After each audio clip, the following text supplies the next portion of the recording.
up? Welcome back to the In the Round podcast. You got Matt and Boodro. What up? How you doing, buddy?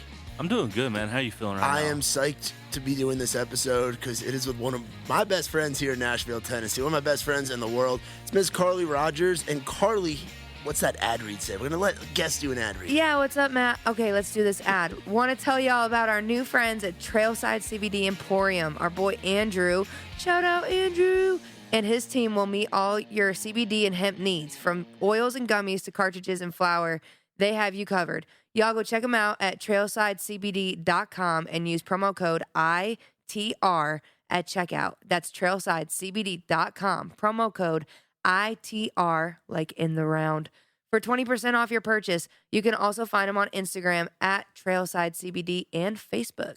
Hell yeah. I'm a great reader. You are. I That barely Vermont in almost, you. I Not almost, being from the South. I almost slipped up. Like barely almost slipped up. You did really good right there. You did great. Well, how the hell are you doing? Last time we did this, so Tyler, was it episode 3? Something like that. I think it was yeah. episode 3. So we were recording at Tyler's old place.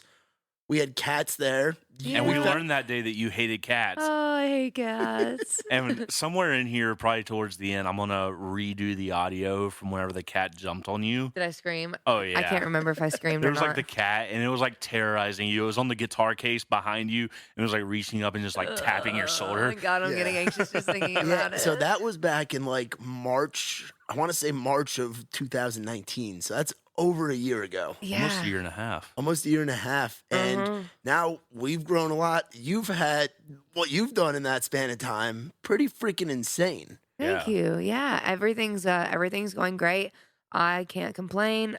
2020 has been a weird year. I feel like emotionally, I'm like, this sucks. Mom, come pick me up. I want to go home. But then like the other like not down to earth, but the physical part of the year, music, and I put out so many songs and merchandise and the Instagram and Facebook following and social media and so streaming, all that, like all of that's gone up. So I really can't complain on that end, but like the emotional, I hate being stuck in the house. Like, Yeah. Mom, come pick me up. I feel I like hate it everybody here. this year has had that SpongeBob Sandy Cheeks moment where they're sitting at the top of the house with the guitar. I want to go home. And I'm like, I want to go home. and I'm just like, yeah, I want to go to Texas. Like, hell yeah. Yeah, so you've been here through most of this thing. Also, you've gone down to Florida, Mm-hmm. The Carolinas. the Carolinas, I've been spending some time in South Carolina, yeah. and up in Vermont. Yeah. You got to go home for a little bit. Up in Vermont. This Taste is the how maple we syrup. do. We got one area code and it's 802. Hey. No, that's real. Hey. There's a real rap song on YouTube and it's these kids from like some high school thing that they had to do it and put it on YouTube. And the thing got like, I don't know how many numbers, but in my head, millions of views. It probably didn't get millions, but it got like What's it called? thousands. We'll look it up. That's Real quick. 802 rap. 802 That's rap. awesome. Now, where was your last show before all the COVID stuff started? Because you had a big touring year ahead of you. Not that you haven't been touring for a while now, like as doing your bar gigs and obviously stuff with Ryan and all that. Where was your last gig before all the shit hit the fan? There's 2 in Florida, and it was is it the Ranch in Fort Myers? The barn is in Sanford. The ranch, I think, is in Fort Myers. Yeah, I think so. And it was, because then there's the stockyard and all that. So it was the ranch in Fort Myers where the last show. And that was a sold out show, man. And it was, they were chanting my name and it just makes me so sad. Was it this video? Yeah, it is. How many So, views does it have? 279,000 from Yeah. 13 years ago. Yeah. That's like early. That was when YouTube days. first came out. Yeah. The baby days of YouTube. Yeah, because I was in like the 2nd or 3rd grade and they put it out. Remember when the YouTube emblem used to be an actual TV? Yeah. It still is on some iPhones. Yeah, on some that are like from 2007. Yeah. No, but the touring year, man, yeah, we had like 4 or 5 of my dream venues on there, some with Ryan, some independently booked by myself, which was as like my own booking manager and booking agent. That was the coolest thing. I had like Georgia Theater on there Hell opening for yeah. people, and it just, that in and of itself, getting that by myself and with the help of some friends, getting their phone number and, smuggling it to me was really awesome, and a couple other venues. But Yeah, Fort Myers was our last show with Ryan, and then we had the rave. We had the Machine Shop 4 sold out nights. The Makes me Machine so Shop would sad. have been nuts. I mean, The Rave the is Rave amazing. Eagle Club is one of my favorites that me and Tyler have gotten to go Yeah. to. Yeah. And Machine Shop's cool because Machine Shop it's in Flint. There's nothing super sexy about it, but there's just something about that room that makes The it lighting so. director's name is literally Butt Crack, Yeah, his name's one of the crew members' and name he is. has like mutton chops. I love it. It's the nicest crew. Yeah. They've got your back. The whole team there, and I know Ryan Upchurch crushes it Yeah, at we the had Machine 4 Shop. sold out nights. Had you been there before? Never. So I'm just, So I'm just so when you disappointed. get to go, right next door, Oh, the cheesesteak spot. it's called like I think it's called like Bud's. Keep the cheesesteaks out of my face. Save called, the like- cheese, save the steaks, give them to me separately, but keep them off each other. They do just have steak sandwiches. Oh, good. Okay. So it's called like Bud's like steak sandwiches. Yeah. The cheese is optional. It's not like a Philly necessarily, Gotcha. but it's like It's old school. they are It's massive. Like I'm talking like 16 inches. Boodro struggled finishing one. I didn't even finish one. I literally ate half and took the other half for like a meal another day. I think love I that. ate it cold one morning on the bus. There you go. Yeah. As long as it's cooked, man. So you were saying the Machine Shop, the Rave. What were some other ones? We had, I keep talking away from the microphone. I'm so sorry. It's been so long since I've had a microphone in front of my face. The Machine Shop, the Rave. We had Tailgates and Tall Boys up in Illinois. That I was think. fun. I did that before you came on with Muscadine last year, Yeah. and that was a lot of fun. It's rowdy, I hear. Yeah. I'm still doing the Cotton Eye Joe with Hayden Kaufman, which will be cool. I love playing there. Georgia Theater, like I said, and then I think the Stockyard, which is one of my dream venues, just because I grew up. Weren't you Kinda. supposed to play somewhere in 8 Indianapolis? Second Saloon. Yeah, that's a fun one. 8-Second Saloon is freaking massive. Dude, well, and Yeah. here's the other thing too. We had such a quality team coming, like, because we all know Upchurch sells out shows, but I had like 50 really quality like fans coming, and nothing against anybody else, but these were like, we're just coming to see you, and then we're leaving. Like that's what I mean by quality. Like they're only coming to see me. They're notable people, and I just was like, this just sucks. 8-Second was a lot of fun last year. Yeah, well, and there's an 8-Second too in Louisville, I think, and Oh, in really? Cincinnati. There's definitely one in Louisville that I've been to. We went to it after the William Michael concert in Louisville last year, and that was cool. But it was pretty small. It only looked like it held like 300 people. This one in Indy, I think, 2,500 cap. It's like Ugh. 25 to 3. Yeah, we Yeah. sold out that one too. I'm Might be 15, but Yeah, it's still like over 1,000 people. Yeah. it's very spaced out and it's crazy. And you were just in Indy, right? I was for the 500. How was that? Because that looked awesome, and I loved that you did the Raised Rowdy takeover. I Yeah. thought that was the coolest freaking. I was like, oh shit, that's Carly. Well, Shit, here's all the shenanigans. I said to Nick, I was like, I'm not, because I go to the Talladega race and I've been to Bristol and all that, and we have pretty good hookups for those. But like this time, obviously, they're not doing fans. So I told Nick, I was like, if it's just like, a regular house party, I'm not gonna, I won't clutter the page with it. If we're just going to a house party in Indianapolis, like I won't clutter the page. Well, my friend Carly didn't tell me that we're going to like a mansion with a lot of people and like a pool, and it was a pool party and it's downtown, and we're gonna get the flyover, and we're gonna hang out Oh, at the yeah. after party with all the racers and the drivers at the end of the night. Like we're all good. So, and Carly, shout out to her. She's incredible, and she's my tour manager and best friend. But yeah, so she had the hookup, and excuse me, I keep kicking this table. Sorry, I paused for all the listeners. But yeah, so it was really cool, and we got to hang out with a bunch of people. Unfortunately, most of Carly's friends and the people that I know wrecked. They didn't do too well, but they were all okay, which is the biggest blessing. And it was just so much fun. We took a lot of shots. Yeah, it looked pretty rowdy. I ate a lot of chicken wings. Ooh, Yeah, I stayed out of the pool. that's good. Your girl stays out of the pool in COVID season and stays 6 feet away from everybody at all times. But yeah, it was fun. And everybody there was super awesome. Chris Burton owned the house, and he's incredible. Shout out to Chris Burton of Indy on Instagram. But yeah, he's awesome, and the hospitality was great, and it was catered and private bartenders. And Yeah. like I said, I mean, there was 4 or 5 giant TVs to watch the race, and it was nuts. Connor Daly, big old shout out to him. But he wrecked, and it was just like I I don't know how many people were there. Whatever the limitations of Indianapolis are, because I'm not getting anybody in trouble. But everybody in the house just went silent. Everybody at the pool, DJ cut the music, like everything just dropped. It was so crazy how loyal they are to their Indianapolis guys and their drivers, and yeah. Yeah, no, that's freaking badass and awesome. Let's talk about the music. You've put out quite a few singles this year. Yeah, one. I remember when they were dropping, and me and Tyler were up in Delaware.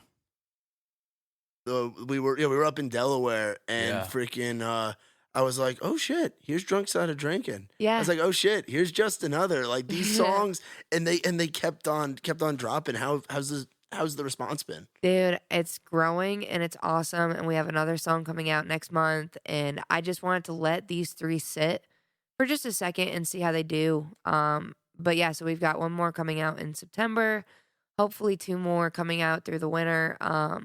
My thing is obviously, like you said, you keep seeing, oh, there's another one. Oh, there's another one. Oh, there's another one. And it gained enough traction for me to be like, all right, we can sit and chill for a second. But yeah, I'm just kind of following this independent model that I follow of like, I want to get to the point where we can drop 1 a month and then 1 a week. And Yeah, I mean, just to go down the list, you had By Your Side come out, begin real early in the year. yeah, Follow that up with Drunk Side, which was a song you actually played. I believe you played Drunk Side of Drinking.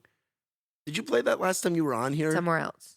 You played Somewhere Else last time you were on here, Yeah. which also just came out. Yeah. Like, And just another, yeah. you've had these songs for quite a while. Yeah. So what was the reasoning for putting them out now as opposed to putting them out last year? Because you put out a bunch of songs last year too. Yeah, well, I mean, honestly, it came down to finances. Somewhere Else and Drunk Side of Drinking, I think we were actually written in 2018. And then Just Another was written February of this year. And Somewhere Else, or I'm sorry, By Your Side was written in 2019. So big difference in like years and stuff like that. But I just put them out in the order that I did just because of where I was at. Like, I just was ready to get Just Another out first. And I was trying to line them up, to be honest with you.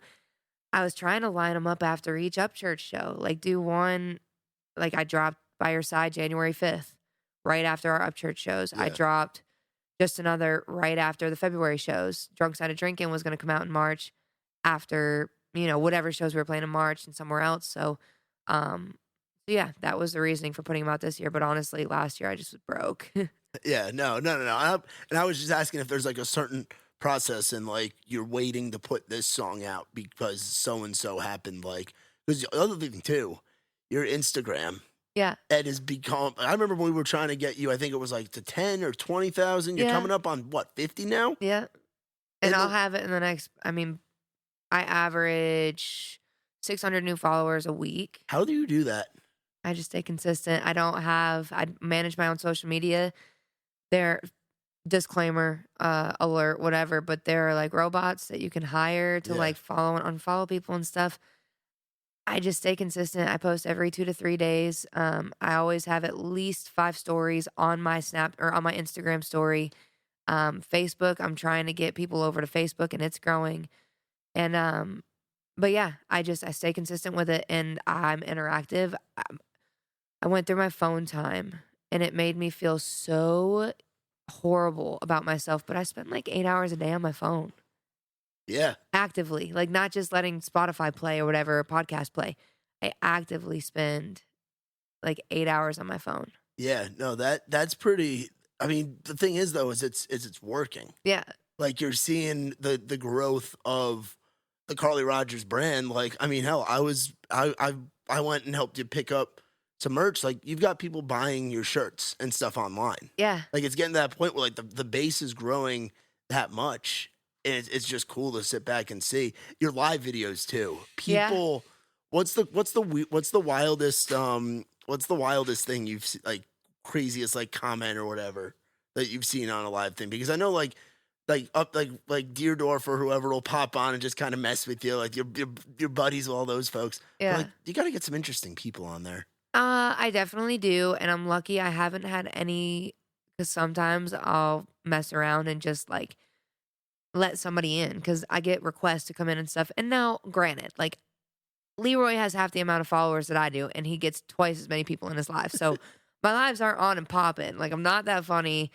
I'm usually all sweaty or just about to go work out. Or eating a pizza. Or eating food. Those seem to be the most popular. That's what, and that just sounded super Vermont there, but those are definitely the most popular.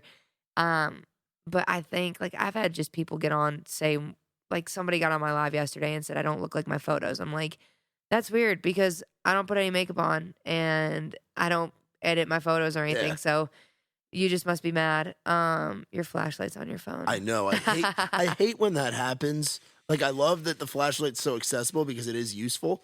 But at the same time, it's like, fuck, like, it'll be on in my pocket for probably like 20 minutes and I won't fucking realize it. Yeah, it'll just be a white dot in your pocket. Everybody's looking at your whatever. But yeah, I don't really get weird comments as much as I get weird messages. And the messages get all ends of the spectrum. They're like the universe.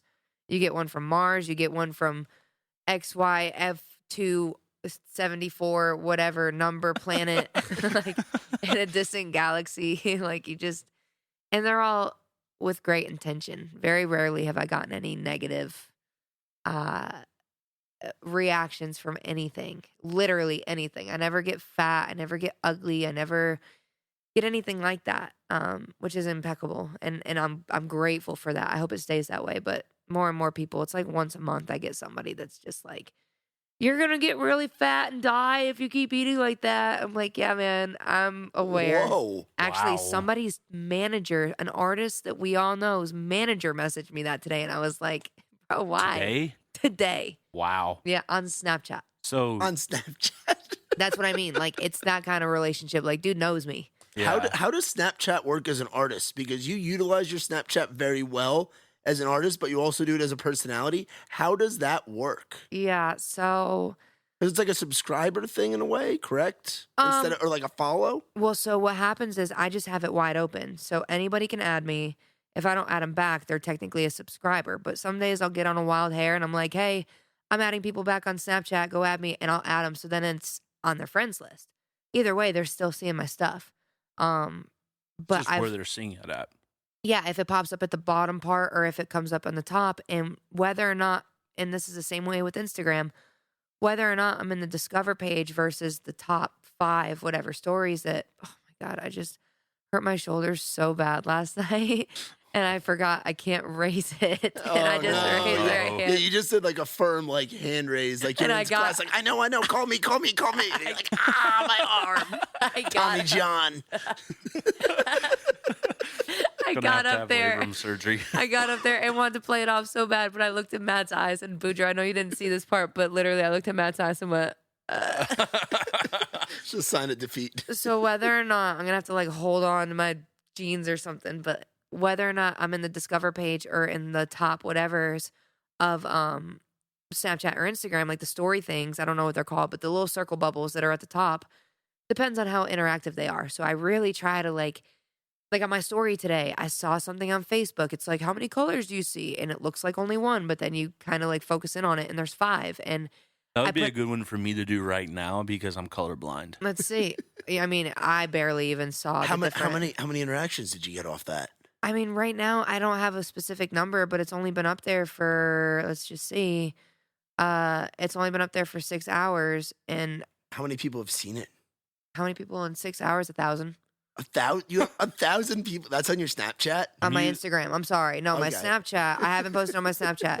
But like on Snapchat, I'll post things like, oh my God, this is how I feel about something, or like a run, Or a picture of Willie. or a pizza. Or a pizza. Yep. So in 7 hours, 500 people have seen it on Snapchat so far. But what people don't realize is It's a I went lot of people. went viral on Snapchat though before Snapchat was really that big, and when I only had like 2,000 followers on Instagram. I lost my Yeah. dog out in the Smoky Mountains one time, and I was hiking and he ran off, and I went on Snapchat and was just like, I was on Snapchat, I was on Facebook, Instagram, and was just like, oh my God, I lost my dog. Willie! Dude, I'm trying to keep it together, and I had a bunch of people on Snapchat just from like adding people on like Tinder and Bumble, and like I was the original Tinder like promoter. I was going on Tinder, swiping right on everybody, and then like what do they call it? Blasting them with a message saying like, "Hey, go check out my Spotify, blah blah blah," before everybody else did it, Oh, and they would do it. People do Yeah, that? they do. No, but this is the thing: is now everybody does it, but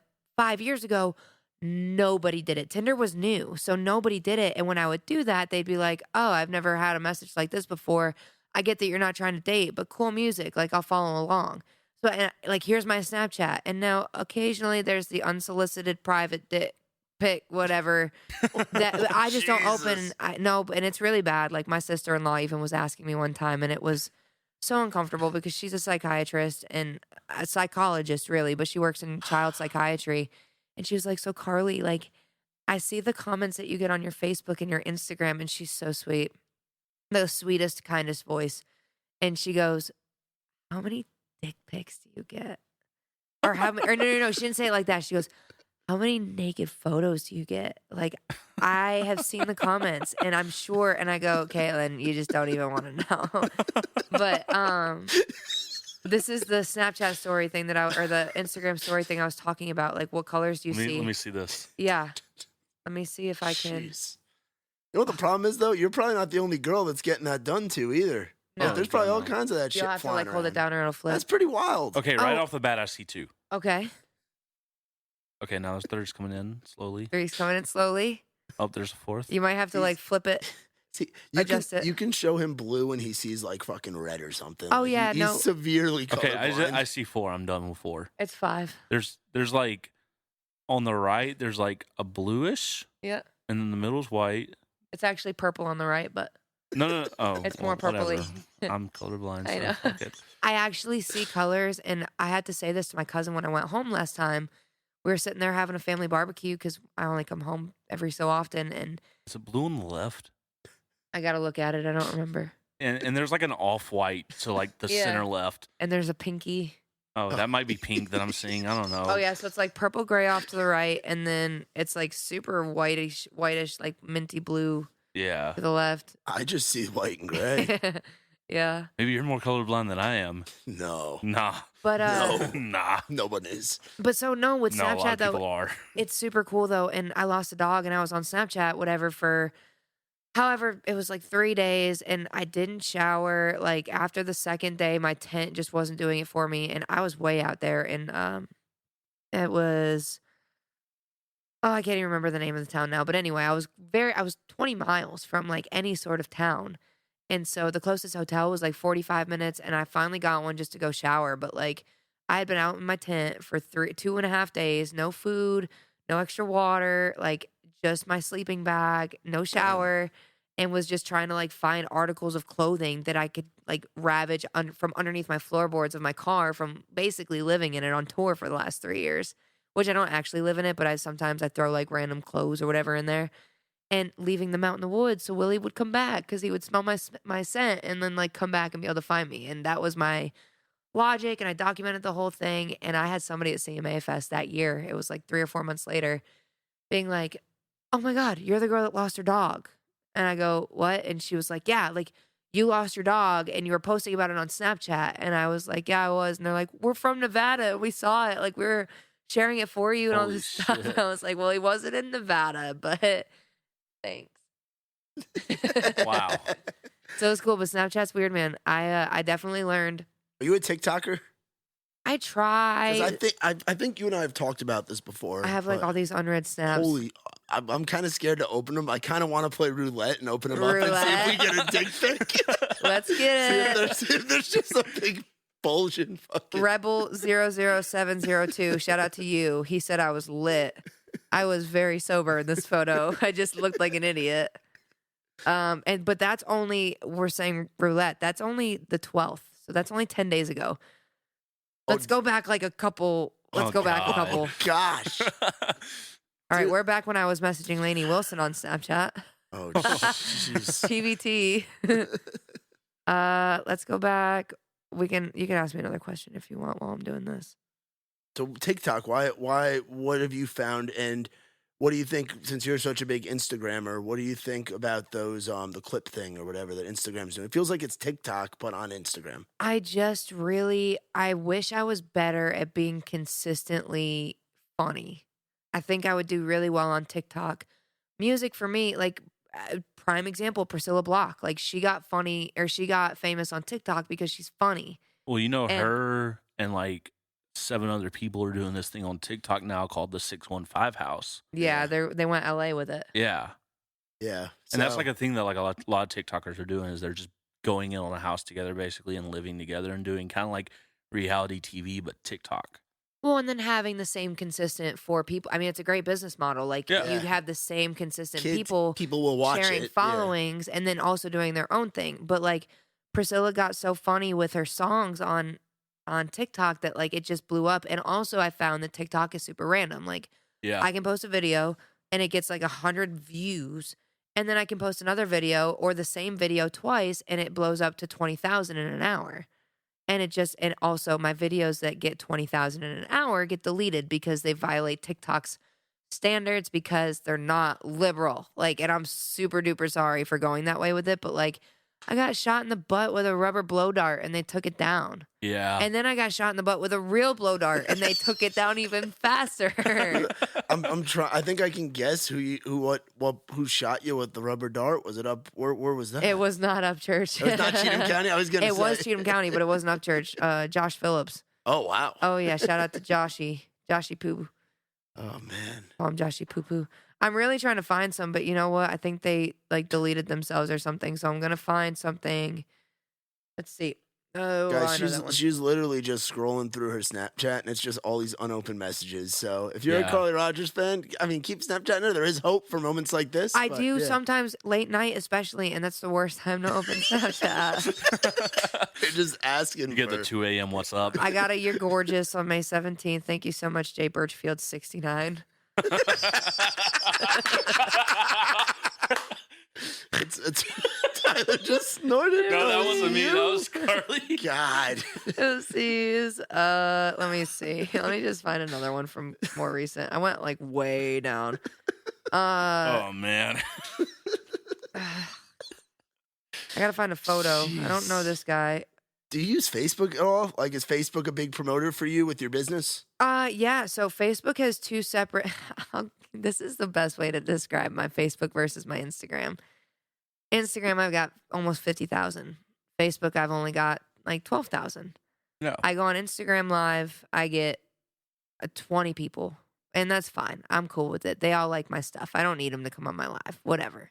I go on Facebook, I get way less likes, but I get a bunch more, like 20 times that on my Facebook Lives. I get like 200-300 sometimes. Do you think part of that is people sharing it and the way the feed system works with Facebook?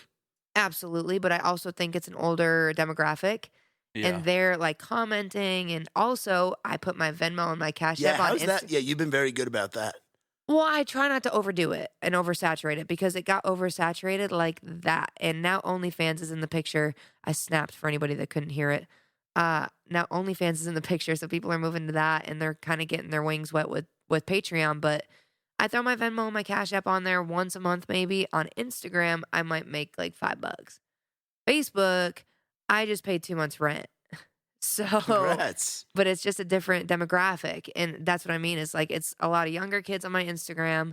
It's a lot of, It sounds like a demographic. Like the way you're talking about demographics is how I think when I'm selling merch. There's Yeah. certain markets where it's going to be an older crowd, and like the true Viners, like the true MB diehards, who are like people that are a little bit older. They're gonna buy more. I can sell it easier to them than I can like a college kid who's living off ramen noodles and shit, doesn't have the money to throw around Right. and everything, you know? absolutely. That's for sure. Well, and also on Facebook, I feel like it's a lot of people. I got a lot of Snapchats. I'm going through them now of like guns and toy trucks and stuff like that. Yeah. The way to your heart. Pizza. Yeah. Oh, what's that? Let me see that. It's like a meat supreme. Shout out to Boodro. That's a pretty good. Is that a meat lovers or is that mushroom? Where's It that looks like a from? DiGiorno pepperoni mushroom Definitely sausage. DiGiorno. Yeah. Definitely We can tell by the DiGiorno. crust. Yeah. So we know you're a Dominoes girl. What's your favorite? Like you're in Kroger and you just want to have something for when you're chilling. Oh, yeah, show that to Boodro. Did you see that? Did you see that one? Ask me about my wiener. Looks like a bridal bachelorette party. $5 foot long. Screenshot that. That's going on the Instagram story. Oh, it definitely is. for Definitely, sure. they sent that like 3 weeks ago, probably. It was. They're like, what the hell? They just Shut up. screenshotted this? They forgot what they sent. No, it's so funny. What were we talking about? Oh, what's my favorite kind of pizza? Aside from Dominoes, like Okay. we're talking like Red gotta Barons, cook it at home. DiGiorno's, Tony's, The problem California is Pizza that Kitchen. the problem is I don't know them by brand, and I wish I did. I just know when I walk into the store, and it's at Publix, I think it's a Kroger, it's definitely a Walmart. There's a brand, and I know exactly what it looks like, and I just go to it. I look for it, I go to it. I'm more What's of the a- box like? What's the box like? And if you don't mind me asking, how much is it? Because I'm a guy who buys a lot of frozen pizzas. I don't know how much it Same. is. Is I it think Red it's- Baron? Nope. It's not red anything. It doesn't have a red or a black box. It's a. Is it That's why it's- California Pizza Kitchen? I don't know. I have Is it a white box? No, it's green. It's got grass Oh. on it. I think it You says eat, like you eat the damn cauliflower pizzas. no. I was gonna say you're It such is- a. I was gonna say fraud. You are a pizza chick and you're eating the damn cauliflower. I get shit. cauliflower pizza from Scoreboard. It's delicious. It's so good. Have we, It's not good I've had reheated it though. before. have we eaten at Scoreboard? It's Yeah. so good. Were we there back? We watched the bowl game there. I think we Yeah, watched the we watched- national. We watched the national championship. Clemson, and remember, Alabama. we were at Scoreboard, And then we went to that shitty bar after. Jacob the Redneck, Oh, our dude. internet guy who has went missing, was at. Oh, we God, left them. What's the other bar over there? What's the bar behind Music that? City or Palace? Music the City. Palace, yeah, Music City. Yeah, he was over He was there. loving it. He was the youngest guy by about 55 years, Yeah. and he Oh, was yeah. loving his life. He was like That's just my 21. favorite. No, that's why I go Yeah, up no. there because that's it. That's it. And like, I don't feel now. This is coming from a feminine perspective, but like, I don't feel as uncomfortable when I go to a bar and there's a bunch of like 78-year-old men looking at me as opposed to going to like a bar where there's more people my age. Like, I'll sit and Yeah. have a conversation with grandpa over here all day long, and that's not an insult. Like, they usually ask me just to call him grandpa because they don't want to, or Hank. Call me Papa. Well, you know, daddy's just not appropriate at that point. So, You're definitely too young. man, I really want to find a good snap because usually they all disappear at some point. You've been in Nashville for how long now? Is it 5 years? Yeah, 6 in August, yeah. 2014. By the way, my frozen pizza, anything other than like Dolce Vita here in Nashville is just plain cheese rising crust, like thick crust. That's all. What about from Dominoes? What do you get? Cheese, and sometimes I'll do barbecue chicken pizza, but like I gotta be super, super confident in the Dominoes. So some of them they Yeah. come a little extra cheesy, and I what? don't like it. And you get Dominoes from all different. You're on the road all the time. Where's not to hate on Dominoes because I love Dominoes too. I'm a rewards member. I've claimed many of free pizzas on the Dominoes See, I'm rewards. not a rewards member yet, Yeah, but I order all the time. Wow, you're gotta so be. missing You're out. missing The out reason on why I so had to leave much the room, stuff. by the way, Oh, we got Dominoes. yeah, but I coming. ordered pepperoni because I thought that was your favorite. My bad. It's okay. I'll eat it. Cool. She'll fucking There's settle. a pepperoni and a ham and sausage because that's my favorite. Ham and sausage. Yeah, I got dude. you. Fucking animal. No, they it's cool, and there's nothing wrong with pepperoni. Personally, I just peel them off, and it's just not the same taste to me. But I just like, honestly, there's It some. is extra cheesy, by the way. Well, there's some, and I don't want to go too deep into it, but there's some things from my childhood where I just ended up eating pizza a lot as a kid. Yeah. And it really, like people say, some people get overweight when they become depressed because they eat so much because eating is comforting for whatever is going on. Yeah. And I was eating Domino's cheese pizzas, and especially, dude, I was eating Domino's cheese pizzas before they did the garlic cheese stuffed crust. Yeah. Throwback Mm. to 2005 when they did the cheesy stuffed crust. Were like you pizza. were you a deep dish? Remember when it was deep dish instead of pan? Then they switched No. over to pan and it changed the whole fucking thing. I remember though Also, my I ordered pan pepperoni. I do remember my sister getting a pan as opposed to a deep dish, and she about lost it. And also, I remember one time them giving me a pan instead of a regular, and I lost it. But I also remember when they introduced the garlic. I was in totally the 5th fucked grade. this up. What? I was like, I thought for sure you're pan pepperoni.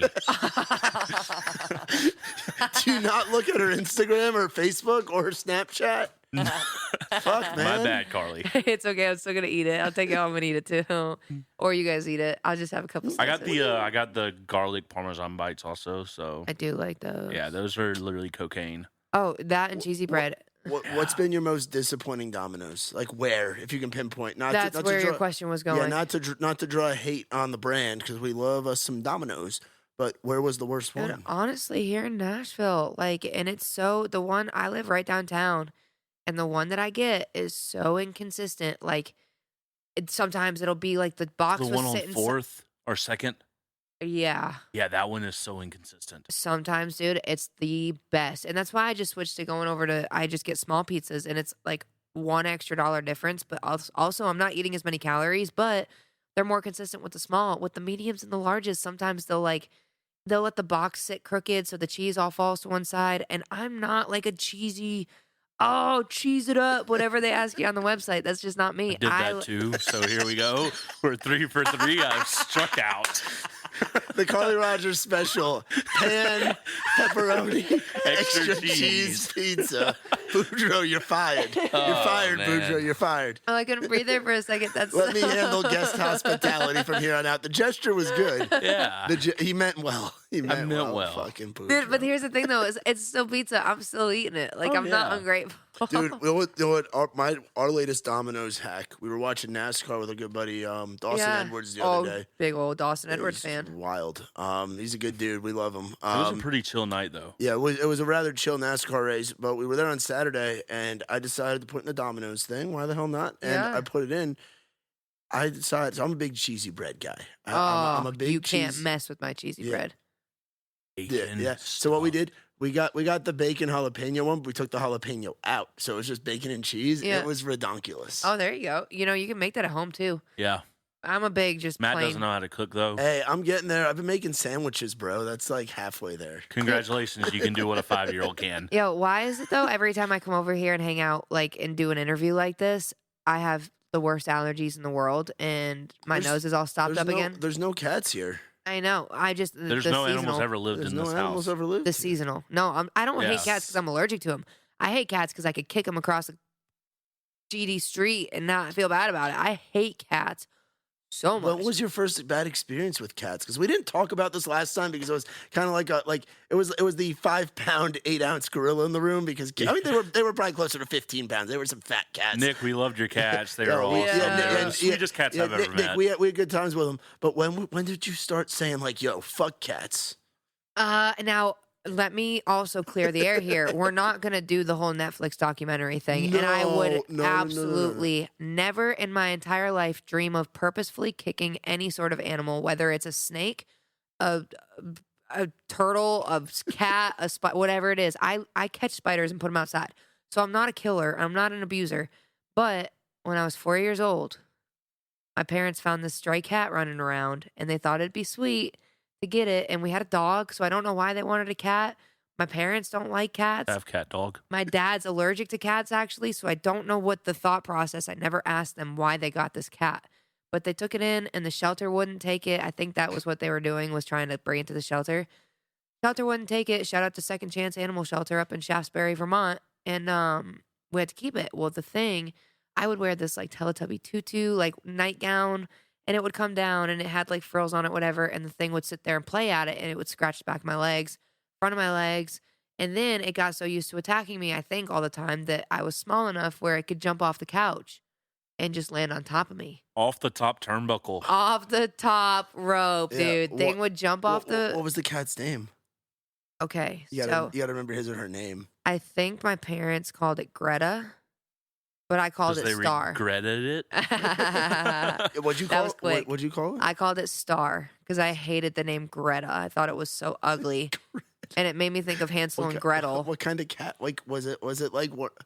What kind of cat was it? Like, what did it look I like? don't know the species or the race, the kind. I don't know what's the. To me, there's two cats. the breed? Well, three. There's 3 cats. There is a cat, a Garfield, and an Egyptian cat. That's Yeah, it. yeah, it had The fur. Sphinx, yeah. It had fur, right? It did have fur. Okay, so it was like black with stripes. It kind of looked like Willie, except it was a cat. Like short hair. It wasn't long hair. It was probably only like 2 or 3 pounds. Skinny. narrow black and gray stripes. So whatever that kind of cat is, that's what we had. And it would jump off the top of the couch and it would sneak attack me. Like it would wait for me to come into a room. I'd walk through the doorway, and in my new music video, teaser, you'll see the doorway that I'm talking about, but it would come through the doorway, or it would wait for me to come through the doorway, and it would pounce and it would hide and then pounce on the top of my head. I remember one time specifically, I was sitting on the floor. My sister was braiding my hair because she used to do like all sorts of cool cornrow braids and stuff. And the cat just came up from behind her, jumped off the top rope, and came over like Superman and landed on top of my head. And it just was like the most terrifying, anxiety-ridden experience as a 4-year-old, having to look over my shoulder for a fucking cat that like didn't like me. And it didn't do it to anybody else. It would purr. It would be so sweet to everybody else. And then I'd walk in a room and it would just jump on me. It's like a childhood cartoon. That's like something I'd see on Cartoon Network or Disney Channel. Like Courage the Cowardly Dog, but yeah, it is like you were Courage, and the like demons and ghosts and whatever were the cat. Yeah, it was just a 4-year-old girl getting attacked by a cat all the time. That's what it was. Like catnip. It was like my parents showered me in catnip. But maybe the other your shampoo. Maybe, but it was crazy, and it was the most anxiety-ridden like year of my life. I don't know how long we had that cat. My parents finally got rid of it. And also, if I ever get canceled for anything, it's probably going to be me as a 4-year-old on home video, VHS, getting like drop kicking this cat across the living room. Because what else do you do when you've got a cat with its claws sunken into you? You don't remove them. I don't believe in removing cats' claws, personally, but I think it's cruel. But we can't do that. My parents aren't paying for that, so they brought it to the farm. And I think for real, we could call my mom and ask her, but I really think for real, they brought it to like a farm to be an outdoor cat. Just like Greta run free. Well, it was probably an outdoor cat to begin with. And PSA, like most animals, when you find them outside, they're cool with being outside. Like you stumble across a litter of kittens or puppies outside. They probably, like the mom probably is an outdoor animal. So like they are happy and at peace with nature. Catching mice and drinking river water all day long. They're probably great with it. So like don't just pick up random animals off the side of the street and bring them to the shelter, because they're probably not indoor animals. In Vermont, they probably have a bear in the woods that's their buddy. Yeah. You know? You ever seen a bear in person, like in the woods and stuff? Oh, I have never gotten to see one. Everybody in my family has seen one. What about a moose? I have seen the backside of a moose. I saw it running through the thicket. It turned a corner or turned on a dime or whatever and ran back in. But my dad actually hit a moose head on. Dude. Like going 70 miles an hour. Yeah, that's like the number one like automotive related death like thing in the state of Maine, which isn't too far from That's Vermont. where my dad hit it. Is more people die from hitting moose than anything else. Like there's more of those than like drunk driving accidents in the state of Maine, which is pretty insane. They're about the same weight and size as a cow. So like my dad, they're bigger. They're bigger than that. Well, they're taller, yeah, but they're probably just about as heavy, especially if they've got antlers. But like my dad was driving to a work job in Maine, back in a work site, because my dad runs his own business, and this was back in. And dude, big old shout out to my dad. I hope my parents listen to this, because I don't think I've ever given them enough credit, but they started their own business from legitimately nothing. And this is a funny story, if I may, but like my dad was driving to Maine from Vermont, which is still like 6 or 7 hours to the border, and was driving up in rural Maine before cell phones were really a big thing. It was more like pagers back then. And my dad hit a moose on the backside going 70 miles an hour, and wasn't distracted driving, whatever. I think it was foggy or just dark, so we didn't see it. Back, and it was his brother's truck or something like that, or his brand new truck that he got for work, hit the backside of this moose, and he swears, we talked about it a week ago when I was home, he swears he hit that thing and the truck stopped. He's like, I thought I hit a brick wall because he stopped. I have no doubt in that. I hit a deer in Alabama one time. Yeah. And literally my truck stood up. Yeah. Like it stopped and the back end came up. And the back end came up and set down sideways, and that deer flew 10 yards and then skidded another 20 and rolled off in the ditch, and there was nothing left of it. So my dad says that he hit it and it stopped on a dime. He says his saving grace was that he hit the ass of it and not the body of it, because if he hit the body of it, it would have been more. It came into him. Well, so the hood and everything underneath the hood still closed right up. Yeah. But I guess it would have just been a broader impact or whatever. But yeah, he stopped on a dime. The moose flew, he said, however long it took. And then he pulled over on the side of the road and dropped his tailgate and just sat on it until somebody, and luckily it wasn't like bad season. Like it wasn't October. You know what I mean? So he just sat on the tailgate because obviously at that point nothing's running, and waited for somebody to pull up, and a trooper came up, a Maine State trooper came up and asked him if he needed a ride, bus station, whatever, and also promised to send him the meat. Like he'd bring it to whoever cuts up the meat and sends it off. And so When you know you're in the country. they got the moose meat. The bush. But this is how poor Whatever. they were back then. And my mom loves, she doesn't love telling the story because I didn't know about it till just recently. But at that point, they were so broke. My dad called her from a payphone and was like, "Hey, this is just what just happened. I'm coming home." And my mom goes, "What do you mean you're coming home? You have to go to work." And my dad goes, "Lisa, I just hit a moose." Thunder. Yeah. But my dad goes, "Lisa, I just hit a moose. Like I need to go to the hospital." And my mom goes, "No, you need to go to work. Like we have bills. Like we need to pay. Like we got to get this money." And my dad was like, "You can shove it up your ass. Like I'm coming home." And I don't know if he went to work that day or not, but like, you know, he's also got a friend that flipped a dump truck one time. And this is just the kind of people that me and my family and the people that we keep around us are. Like this guy flipped a dump truck, my dad's first job. The guy rolled a dump truck. He was like 70 or something. He was up there in age, and radios in, and he goes, "Hey, so-and-so, I need you to come out here. I rolled my dump truck." So his other coworker pulls up in a dump truck and, you know, parks it, whatever, and gets him out, and he crawls out and he's bleeding and stuff, and goes, the guy that owned the dump trucks was like, "All right, man, I'm taking yours. I got to go get this job done. You figure out how to flip this thing back over." I can't believe I keep lifting my right arm. Oh my God. It's so painful. Damn. But yeah, so Yeah, that's all. That's pretty wild. yeah, so we just, you know, we like to work, and that's a tribute, I guess, to why I work as hard as I do. And I'm not Yeah. trying to toot my own horn over here, but like it just makes sense. Like I don't stop, Yeah, no, you don't stop, and I don't delegate. And yeah, and like you were talking about with the independent model, you're somebody. I mean, I feel like there's a lot more indies people are discovering. There's a lot more independents out there than there are label people. Oh, like, yeah. There's just in general, and I think it's a pretty simple concept when you think about it. But before streaming and everything, like it was a lot tougher. And you're coming up in an era right now where if you hustle and you can utilize social media and build the streaming base, you don't need to sign and give up any of your masters, any of that stuff. You can keep it all. Yeah, I mean, if you want to get me down this rabbit hole, we'll get it started. But like, yeah, it's Let's get it. Let's do it. Boodro's in. We got I'm there. Boodro fucked up with we got a pepperoni pizza we got to eat through. So we got to get you all like kind of riled up and hungry to power through extra cheese, pepperoni, and deep dish. Your three least It's favorite not things. deep dish, just pan. There's a It's the difference. same shit. No, it's not. I will say though, Like an I inch definitely, as from last time. Now, I usually don't eat until, I don't know what time it is, 8:00 at night anyway. So like, I'm not too worried about, you know, basically I just usually don't eat until later on at night anyway, because I Same. eat so much at night and I stay up all night. And I sleep all day. So I get up at 10 and I don't eat till 8. I'm intermittent fasting is what they call it. But I definitely didn't eat yet today because I knew, knowing you guys, you'd have a pizza ready for me. So Yeah. I am excited to eat this, whatever it is. But There's also a pan extra cheese ham and sausage if you want that instead of pepperoni. oh no, I'll take the sounds- pepperoni. That just sounds like a clusterfuck, dude. I mean, that's just my favorite. So much meat in my mouth. Austin is pulling up now. Austin, Let's go, Austin. you want to dude, invite him in Dominoes. to give him a shout Just out real quick? contact us. Contact No, us. but he can be in the doorway. Oh, did he just drop it at the He front totally door? just peeled the fuck out. Yeah. Is this the contactless delivery? Oh, my then? contactless drivers still come up and say what's up and hand it to me. They don't. Let me go. Do you have you gotten to the point with, and we're gonna get down this music rabbit hole for all you Ugh. guys and girls listening at home, Here we go. because I want to get it going a little bit.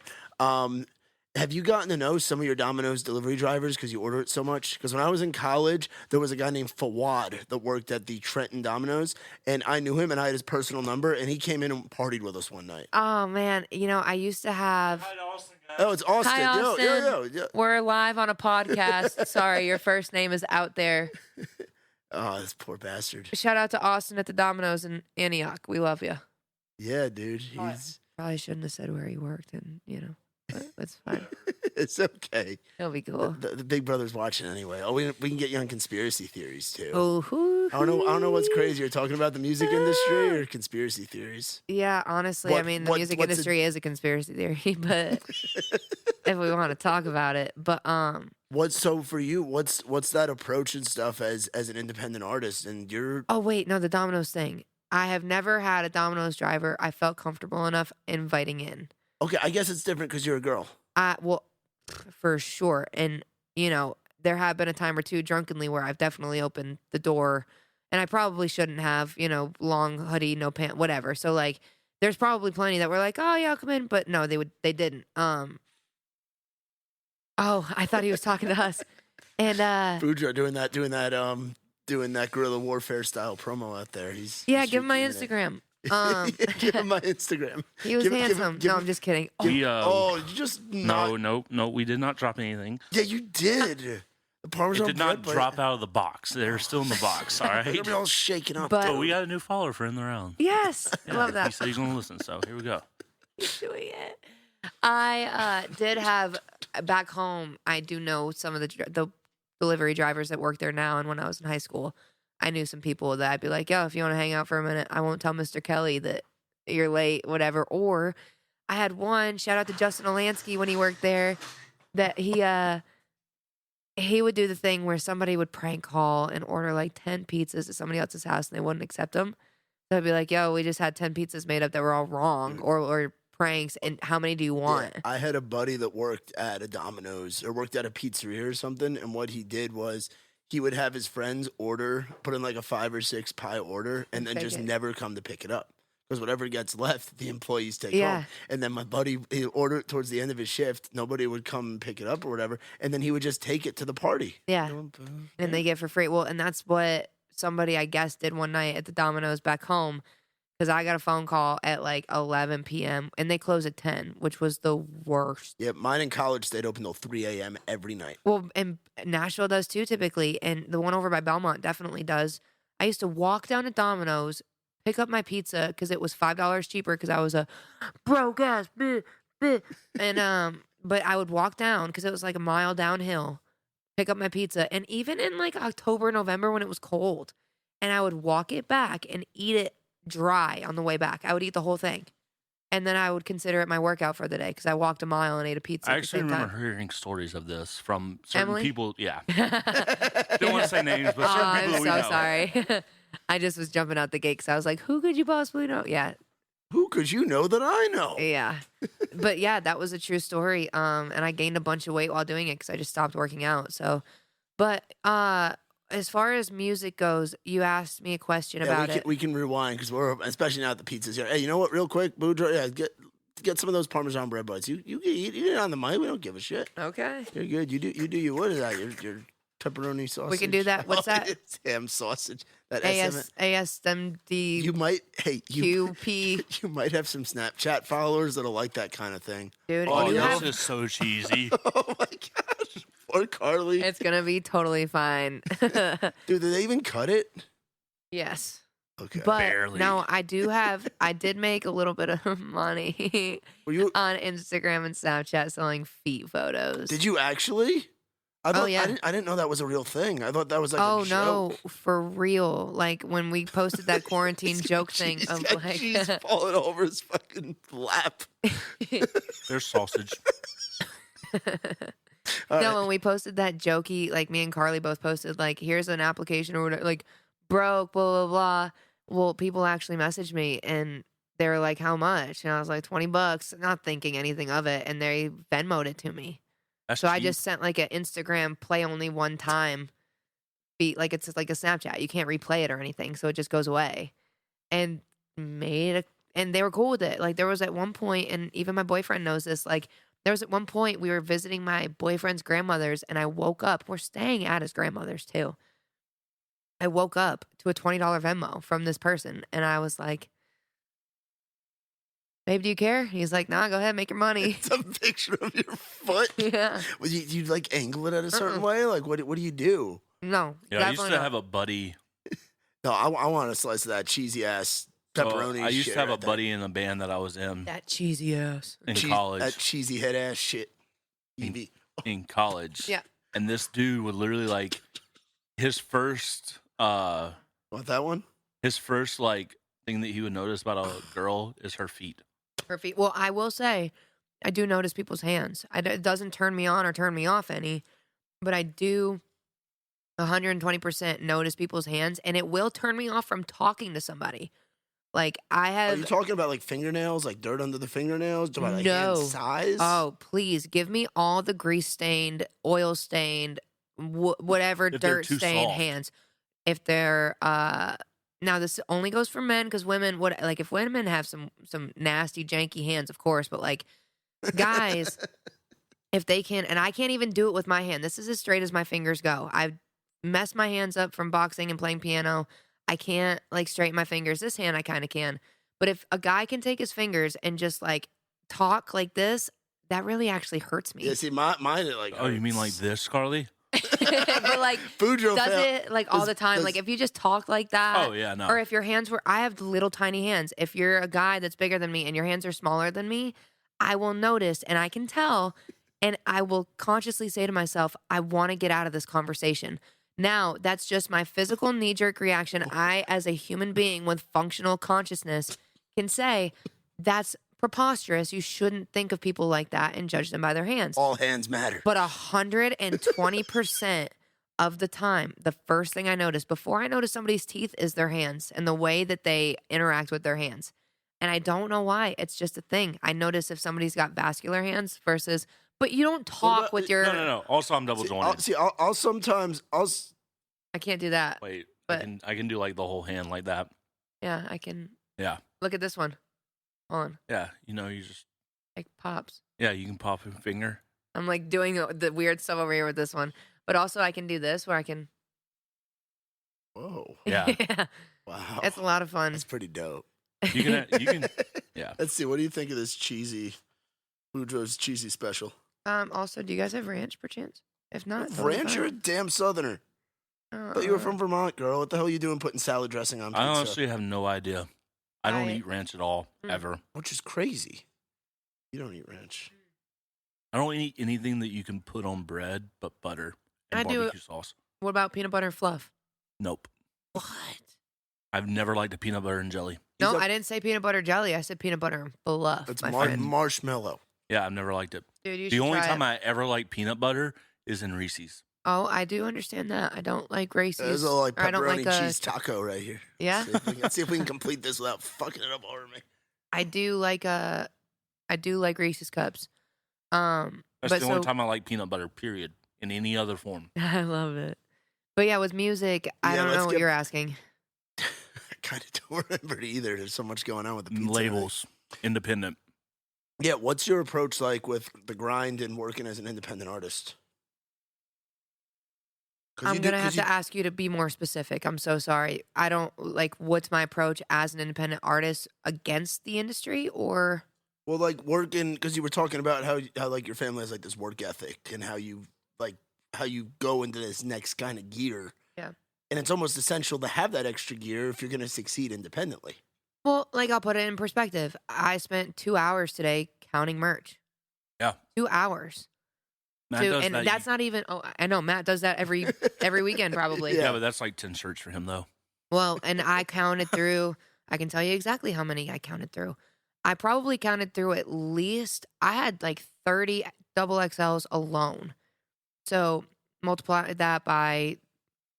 Yeah, you 3XL? I do. I got white, black, and red. Boudreaux size. I might take a black from you. But I do. I mean, I probably counted over like 200 shirts today, and that was just 2 hours of my time. Like counting through, making sure I counted them all right, making sure that each one didn't have like I got an order of shirts, and one of the shirts had like orange powder, like wood sawdust powder on it or something on a white shirt, and I had to go through and look at that. So stuff like that, or dirt or whatever from other shows, or dog hair, very possible. Carly hair, very, very possible because I sell all my stuff.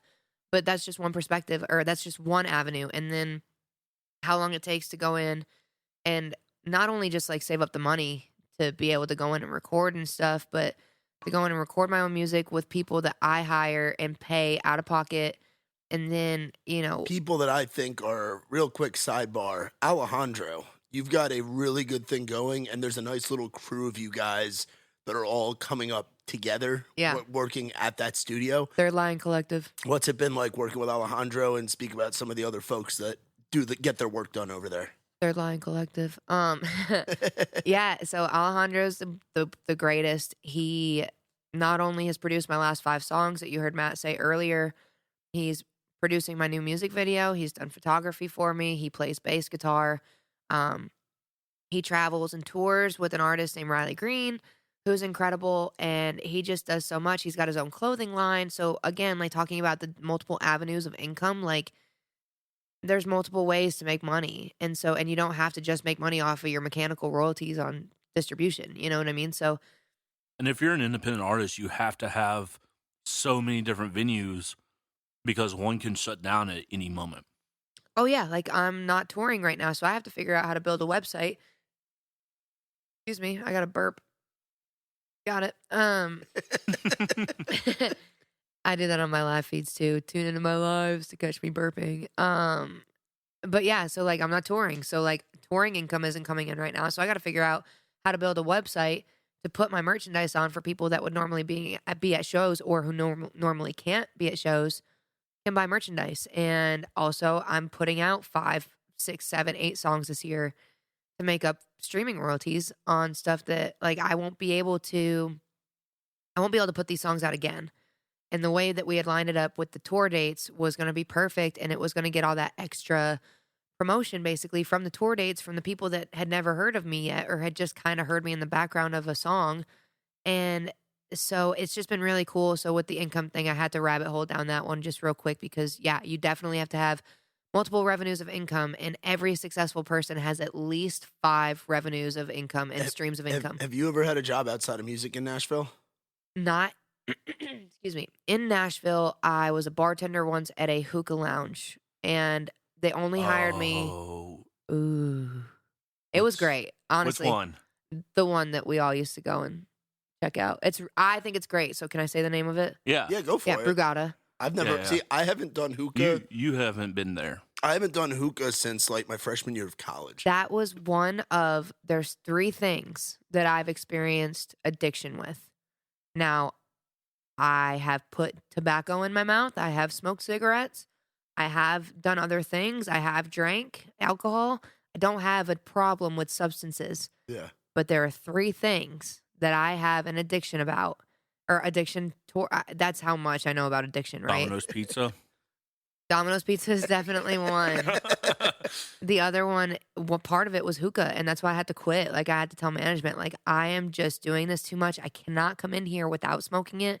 I can't sing. Like, Yeah, basically. that's gotta watch. You gotta watch that voice. Oh, yeah. Well, and even Yeah. just being in there, it was just awful. Secondhand, yeah. Well, and one hookah puff is like 10 cigarettes. Yeah. So, It's heavy. and I It's- was hitting those things. I was getting my own hookah every night and just like smoking the whole thing. just going through coals. Oh yeah, for sure. And it was awesome too because they would put me on the day shift as like a bartender and a server and stuff when all of like the Nashville tourists would come in, but then when the locals came into the club, they would take me off and I would just get to sit and smoke in So the club. Brugada is over there, like, so 3rd and Wild Beaver. Next to Yeah, it. yeah. Oh, it's right next to Wild Beaver. so it's like down by 2nd. Where Wild Beaver's on 3rd, it's down by 2nd. Oh, But it's like a okay. lounge club. Yeah, like isn't it people like go a in there club? Yeah, I during was the day gonna- for food. I was gonna say I see people going in like club attire to that thing. Like I can tell you a story off mic yeah. about when we might have went in there. Okay. But it'll be off Yeah. mic. Yeah. So how long did you do that? Probably 6 or 7 months, and I was making decent money for an 18-year-old. But at that time too, I wasn't even really playing on Broadway yet. So, it was Did you cool. have a fake at that time? I did. Oh yeah, the guy that hired me didn't know I wasn't 21 either. Yeah, same. They don't check there at all. Well, I mean, maybe now. I don't know. Let's Yeah, not get anybody maybe. in trouble. But anyway, so you've been predominantly lucky where like you've had your job has been music related. Yeah, You've absolutely. been able to grind and hustle and stuff. And people forget too, you went to college here. Yeah, I went to Belmont and graduated and finished 4 years. And I was originally, I don't know what sound that was that just came out of my mouth. Apparently, it's this extra cheese stuck to the top of my throat. Somebody paid $20 on Snapchat for it. Yeah. Um, 45 for a burp video. Burp the ABCs. I can't do that. No, I went to Belmont and all that. But I just, for independent artists listening, like it is very possible to make a living while traveling and playing acoustic music. Like if you can do a 45-minute set and take a 15-minute break, you can do that 3 times in one night and you can make what you need in a week easily. And that's what people don't understand is What was your first gig where you went out and started doing that? Because you've since I've known you, you've been a road warrior since I've known you, and that's going back to November of 2018. You've just been gone, and almost every weekend it's like, oh, where's Carly this weekend? Mhm. When did that start, and how did you get that started? Because that's a big thing that a lot of my buddies ask is, how do I get gigs and how do I start doing it? Because there are a lot of people that are out doing it, like yourself, but like, how did Here's you get that where- start? this is like I'll say it on here so I don't have to tell anybody else, but I really hope that your friends and whoever asks you listen to this because this is it. Like this is I'll as just tell them to go easy. listen to this. Dude, it just clip this part right here and put it on the Instagram page or whatever because it's going to take me like 10 seconds to explain it, but this is Done. all you have to do. Put a little marker on there. Did it. Send out emails and make phone calls. Like that's it. I literally now it's been actually that's a lie. I started doing I finally got my first acoustic gig out of town. I think it was 2016. No. I'm so sorry. I'm trying to go through the Rolodex here. I think it was 2017 was my first gig. So it was 3 years ago, like in January. And I drove to Florida and played for a bar that my parents went into. But like the first ever road gig that I claim as like my first ever road gig was with Allie Colleen, Bardstown, Kentucky. Somebody else booked it for me. So that's why I say like I claim this one because the other one was one I booked by myself as a booking agent. Yeah. Yeah, clip that part about the emails and the phone. Like, just send emails. And this is what I do. I Google Austin, Texas live music, and I look on Google what live music venues come up, and it'll come up with like a theater and an arena. And then once you get past the one theater and the one arena, you've got 72 dive bars. Yeah. And I just would go to their thing, hit contact, do the whole thing. It takes maybe a minute and a half to click, subject, name, line, email, return email. Hi, I want to play music where like I had locals refer me to your page to play music and I would lie so hard. I had locals refer me to your venue. How do I get playing here? And then they would email me back or they wouldn't. But you want to know what? I probably sent out 1,000 emails and I got 3 back. That's 0.3% of like a return on investment, whatever. But guess what? Those 3 weeks of payment or those 3 weeks of shows paid for 3 weeks worth or 3 months worth of rent. Yeah. So each show I played at that point was I think it was $500 for a 3-hour set. The same thing I was doing on Broadway for $50 Yeah. for less time and with breaks and with food and with accommodations. And I was making $500 a show. And building the foundation for your base. Oh yeah, absolutely. You're building a base while doing that, and then those gigs become recurring gigs. 4 months later, hey, Carly, when can you come out and play? I'm pretty sure your umbrella just got struck by lightning on your porch. Holy smokes. Yeah, It didn't really, but yeah. it was pretty bright. Oh, we But- got This is the stuff. outer bands of Laura. Oh, Yeah. wow. There it is. But no, my first show with Allie Colleen, Mr. Don Swartz over at Southern Trace Songwriting. Big old shout out to him too. Nice. Boodro. Matt. Damn it, Tyler. Damn it, Matt. That was barking squirrels again. I was going to Barking say spiders. frogs, but frogs ribbit. Anyway, Allie Colleen and I went and played his place up in Bardstown, Kentucky, and Elizabethtown, pardon me. And it was this little makeshift warehouse into a club dining cabaret type thing with red and green and blue and purple lights. And we were 18. Allie might have been 19. And I still had no idea about anything to do with Allie Colleen other than she and I lived in the same dorm and we both liked to play music. And we both liked to sleep and eat a lot and work out. So that was all I knew, really, that we were friends. And we went up and played, and it was a 3-hour, 4-hour acoustic set, whatever. People were buying us beers. We're sitting there, and they're listening. Like, it's cabaret style. Like, you got a table, you're eating dinner, whatever, drinking, whatever, and they're listening. And about an hour and a half in, we're 3 or 4 beers deep each, underage. And which this is one of my biggest regrets is putting somebody in this predicament. But the owner comes up and pulls me aside and goes, "Hey, how old are you guys?" And I go, 22. Why? He goes, "No, you're not," because that's what my ID said. We were 22. And he goes, "No, you're not." I go, "What do you mean?" He goes, "Somebody just Googled Allie and found out how old she is." And I was like, "Okay, well, I didn't know her age was not my fault. Like, sorry, guy, we're responsible. Like, we're not driving home. We're chilling. So if it's that big of a deal," he's like, "Yeah, just finish the ones you got and just don't drink anymore." But yeah, somebody had Googled Allie and we got in a bunch of trouble I say a bunch of trouble. We got yelled at. He was cool with us finishing our beers and closing them out. But yeah, we got caught drinking underage at a show. It was a fun time. And now you're gigging. How many states have you been to? I don't even know. I could probably What's the tell you What's the farthest west you've played? You done California? Minneapolis. I've not done California yet. I want to. Minneapolis is the farthest west I've played. Oh, I didn't chew that one enough. It went down really bad. This pizza hates me as much as I hate it. No, I'm just kidding. Yeah, Boodro. I'm totally kidding. Yeah, Boodro is an Just wanna interesting go consistency. Cry myself to sleep. No, I'm eating it. I've been to Barely. Vegas just to go. And I did play at the Losers out there, but I wasn't booked to play out there. But I played at the Losers at the MGM. But You yeah, haven't done any Texas dates? I've not done a single Texas And date. that surprises me because I think you would do very well in Texas, and I'm sure your streaming numbers and following, you got some people in Texas. Yeah, that we are got probably some tuning people in Texas that listen to this. If you're listening to this, book her. Well, and the thing is my Twitter started popping off because of all these people in Texas. Like they Yeah. thought I was really. I followed like 1 or 2 guys from Texas, and was responding to their tweets, and they thought I was funny and started retweeting my stuff. And now I went from 500 followers on Twitter to 1,300 in You're like loyal 2 out there. months.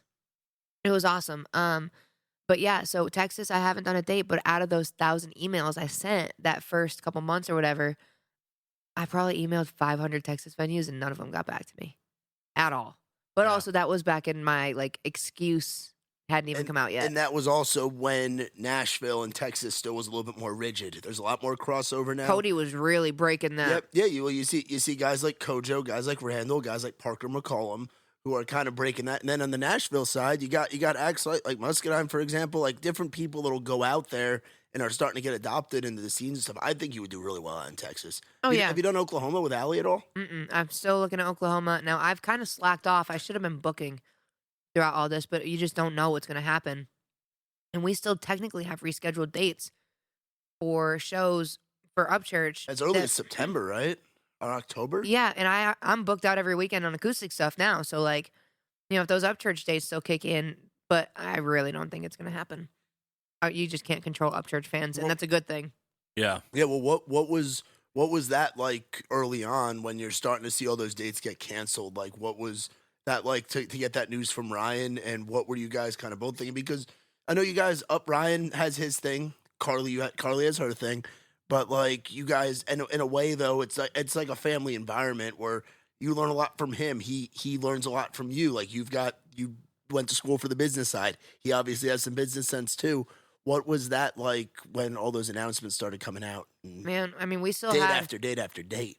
it was one at a time, and that was it was like pulling out an eyebrow hair one by one, or a nose hair one by one with tweezers. It was just absolutely miserable, and we had dates. I mean, we had a date in June at Dominion Racetrack that was held until like 3 days before the show. And they canceled it 3 days before and said CDC came in. And of course, but like Virginia, of all places, was going to let us still play 3 days before. Yeah. So, like, at Dominion NASCAR, but it was all outdoors. I mean, we've Oh, had like- dates that we haven't played that actually happened. Yeah, and our guys. Yeah, I decided not to. Yeah, And good for them, too. And- Yeah. Yeah, for sure. Like, I You know- got no pepperoni. for me, I think like, during this time, especially like if you can't control the fans, like we've seen what's happened at a few shows where the fans can't be controlled. Like it's just better for everybody. Well, and also, who gets the flack for that? It's not the venue. It's the artist. It's not the fans that all get individually punished. It's the artist. Like, Yeah. I feel so bad for some of these dudes that tried to go out and, like, We're way under COVID guidelines.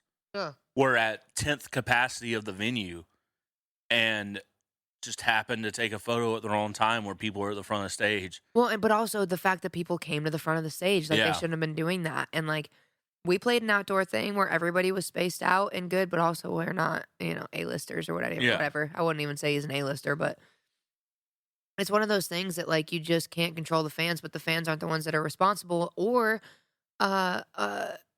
what's the word I'm looking for? They just don't care enough for the artist. Like, we're doing everything that we're supposed to, and Bert Kreischer is one of my favorite comedians, and he does the drive-in thing.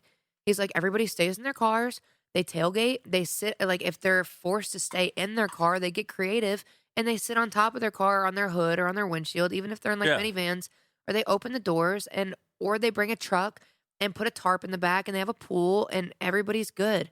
But the second this one person starts coming to the stage, everybody does.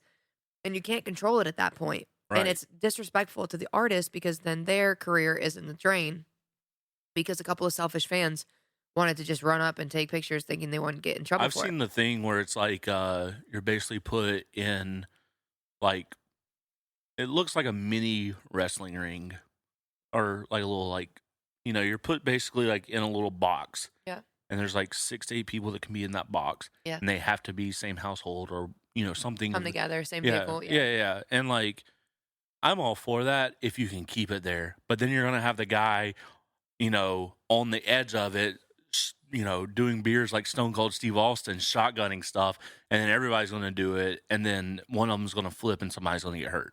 Or you jump into somebody else's like movie theater hopping, you just slide into the next one next to you, and like it's unfortunate, but also the great thing about the independent side is like I don't have to worry about paying anybody else right now. Yeah. And I hate to put it that way to you guys because you guys work for an independent artist, but like I'm definitely gonna eat more of that later. I just can't talk and eat at the same Oh, time. you're fine. I'm having trouble multitasking. It really does suck. I feel horrible for my band, and like I'm trying to bring my tour manager with me as much as I can for the acoustic stuff, just to kind of give her some. And I'm not saying that she's desperate for money or whatever. I feel bad for her, but like if I'm getting paid, I want my team to get paid too. I just can't break off X amount for acoustic shows to give to people. So like it just sucks that everybody's out of work. But I will say that like these acoustic shows, if I'm doing everything myself again, which I'm good at, and that's another thing I'm grateful for being independent, is I'm not like an industry plant where I don't know how to run my stuff as soon as the label drops me or shelves me. Or right now, like some of these artists don't know how to set up a merch site to be able to sell their own stuff and count it and who to go through and have a trusted distributor or a trusted manufacturer to make it. Oh no. Yeah. Choking on pizza. Oh, yeah. So it's a blessing. Or even without a social media team, like if they're not touring, I doubt they're having anybody run social media. That's something that was crazy for me is realizing how many people don't run their own social media, especially a lot of the big boys out there. And not just music, but also corporate stuff, entertainment, like just in general. There's a lot of people that social media manage, and now they have all this time on their hands and they don't know what to do. But like that's what I'm saying. You know all these skills because you've had to learn it. Well, the other skill too that like I just thought of now, and I'm not. It's tough because there's contracts involved, and it depends on the verbiage and the vernacular that's in the contract. But I've read a bunch of contracts, and I've read them for country rappers that these bigwigs on Music Row are now trying to sign because they know that they make a lot of money. But like, I'm not for breaching a contract or doing things sketchy. But also, I'm just saying, like, you could be making at least a couple $100 playing some of these country clubs or private things under the table while you're not touring on these major label booking agency tours, like. So if you've got a contract, you could be like, oh, well, I got a contract or whatever, but I know that there's a country club down in wherever that's kind of still doing live music. Maybe they'll let me come in for a cameo or whatever, and maybe I just don't have to post about it. I mean, you can still get paid like a flat rate. Play under a different name. And sometimes and also sometimes those private events pay better to begin with. And if it's a private event where people aren't like that Palmetto Bluff thing that we went to, Bluffton, South Carolina, or whatever. Like those big private events, guarantees for that are huge. Well, the other thing too, though, that people don't like, the listeners and the fans don't realize is that like, if you're on a deal and it's not a good deal, like people can be famous and be broke, and that's the worst kind of fame. And you don't make a bunch from ticket sales if you've got a middleman. You've got a ticket holder. You've got a venue that takes a cut. You take a booking agency that takes a cut. You take the labels cut, and then you get left with the pennies, and all you make, maybe if you're lucky, is merch and CD sales.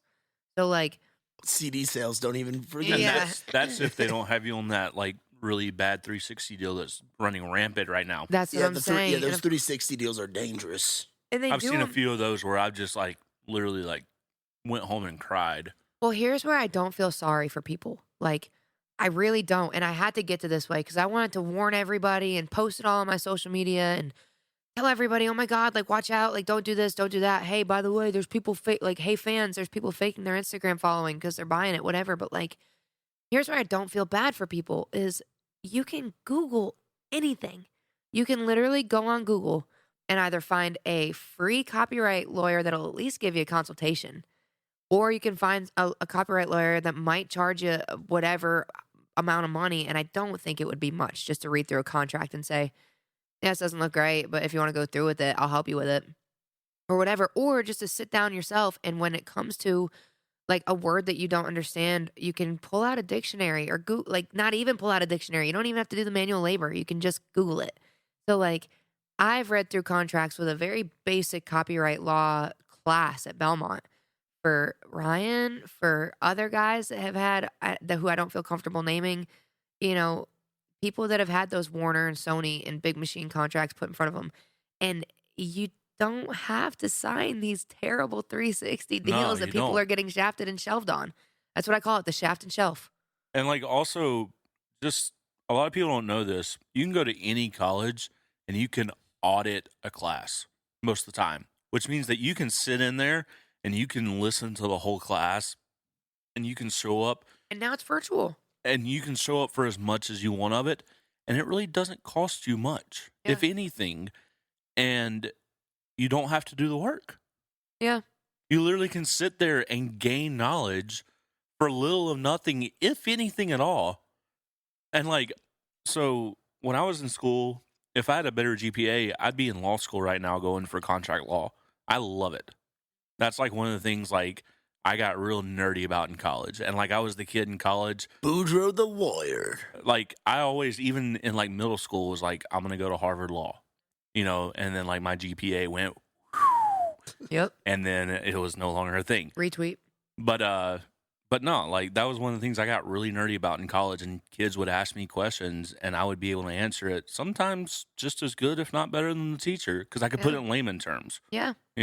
Well, and also there's so many, like you can go on Amazon and order music business, or all you need to know about the music business is the series, and they come out with a new edition each year. Yeah.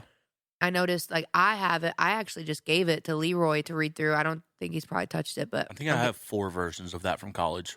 Yeah, and they're always updated. And this version didn't account for like Spotify and stuff, because when I went to college and got this book, Spotify was not a thing yet. Like that's so crazy how fast everything's moving and how quickly things are coming into play. It's like Spotify was active, but it wasn't used yet. It was still Apple Music wasn't even there. Yeah, when someone mentions a new artist to me, sometimes like if I'm just looking to be like, oh, I wonder, how big are they?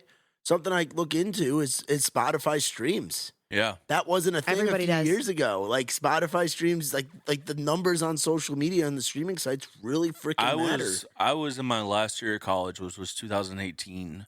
Whenever Nielsen, I don't know if you know what Nielsen is. Yep. Matt kind of does. I don't use it. They run the radio industry. Well, it's not only radio industry. Well, they're the top rating surveyor. Yeah. They control ratings, and they control who gets a gold, platinum, all that kind of stuff. Billboard also controls it. There's like other companies, but Nielsen is like the one that like Grammys use and stuff like that. Yeah. And like, it was my last semester when they just started counting Spotify streams towards your total album sales. And what year is that? 2018. Yeah. So I went into college in February. 2014. So it wasn't even used, or like you weren't making money on it. That's for sure. But that's whenever you start seeing like guys like Post Malone and those guys really start charting better, because then I think I forget. I think it was Ye, or it was one of Kanye's albums came out on Tidal only. Yeah. And it charted #1. Yeah. On Nielsen, and that was the first album No, sorry, it wasn't Kanye. It was Chance. Okay. It was his album that came out. It was the first album to ever chart #1 on Nielsen that had 0 like physical sales. Yeah. Well, and that's why I just don't feel. People ask me all the time, and I have people that call me regularly on a weekly basis, almost being like, "Hey, like, I tried that thing you said to do, and I'm sorry, but also this has taken me. Well, let's just say 2017 was my first gig, and let's say at that point I didn't know Ryan. I probably only had like 4,000 followers at that point, and that was only 3 years ago. But still, that was 3 years of playing shows every single weekend. Like when I say every single weekend for the last 3 years, I think I only had 52 weeks or 52 weeks in a year. So let's just say maybe 2 or 3 weekends off a year that I Yeah. wasn't playing something, and I can go back. I can scroll down, like, and I follow Russ a lot, so I adopt some of his lingo, but just like scroll down, like you can see the pedigree, and and I'm at the point too where I can start looking back at my digital distribution and stuff, and being like, I remember when Excuse only made 5 cents, and I didn't know about CSAC or BMI. I definitely didn't know about BMI, and then I got invited to CSAC, and I can look through those and be like, oh, I made like $20, and that was a year after I had Excuse out. And so I made $20 on my quarterly, and then I was making $45, and then I was making whatever. So I can go back and do that, and I'm in the middle of it now, but I just don't feel bad. Like, all Leroy had to do was be like, dude, how do I get paid for music? And I said, well, Google it. And he found out that it's distribution, which he was making, whatever, either features and getting paid up front for features or the mechanicals. And then he's like, also I'm publishing. And I'm like, he's like, how do I set up my publishing? I go, came to the right place. Let's sit down. Here's a computer. It took us 5 minutes to set up a BMI account. He got approved that week and uploaded all of his stuff. And I have had people, dude, I don't even work with BMI. And I have brought them so many clients. But I have had people that'll be like, yeah, I did what you told me. And I registered with BMI and they haven't approved me yet. And I'm like, all right, how long's it been? Well, it's been like 2 weeks. All right, well, then try it again. And then 2 weeks later, well, now it's been 4 weeks. Well, did you try again 2 weeks ago? Well, no, okay, well, then try again. And then a month later, now it's been 8 weeks. Well, why didn't you try, like, or call somebody? It's because they didn't do it. Yeah. And that just tells me, like, you just don't care and you're wasting my 30 seconds. And this is where I get down the rabbit hole and I get into not so friendly Carly anymore. I don't care, and I don't have the bandwidth or the energy to care about your career more than you do. So I'm not going to help. And I've gotten to the point where I'm like, all right, cool. Like, nobody's going to help me. Nobody's been helping me. I figured it out what's kind of working right now. And I'm learning every single day. I'm learning something new. I'm learning a new trend on social media. I'm active on it. I'm gaining a new fan. I'm gaining 100 followers a day. So, like, something's working. But I'm also learning something new every day about, like, marketing or posting or whatever. And you just don't even care to take the 5 minutes. And I'm not saying you guys, but they just don't take the 5 minutes to sit down with BMI and just type in your social security number and pay the $100, which, yo, if you don't have $100, let me know. I'll call you, or like I'll Venmo it to you so you can get your stuff set up. Venmo it back to me whenever you get your first BMI check. Like, that's cool. I got $100, so whatever. That's an open invite between me and anybody that's listening to this. Just text me. If I know you, I'll give you the $100. Set it up, and I'll know where to find it if I need it back. You know what I'm saying? So, like, that's where I just don't feel bad for anybody at this point to be like, you got one of these, whether it's iPhone, and I'm holding up my phone, whether it's iPhone, Android, a computer, like, somebody that's got a phone at the very least. Hey, I remember asking my friend Emily Cross. We're not friends anymore, but we used to be friends back in the day, and she had a cell phone and I didn't, or I'd get grounded. I got grounded so much.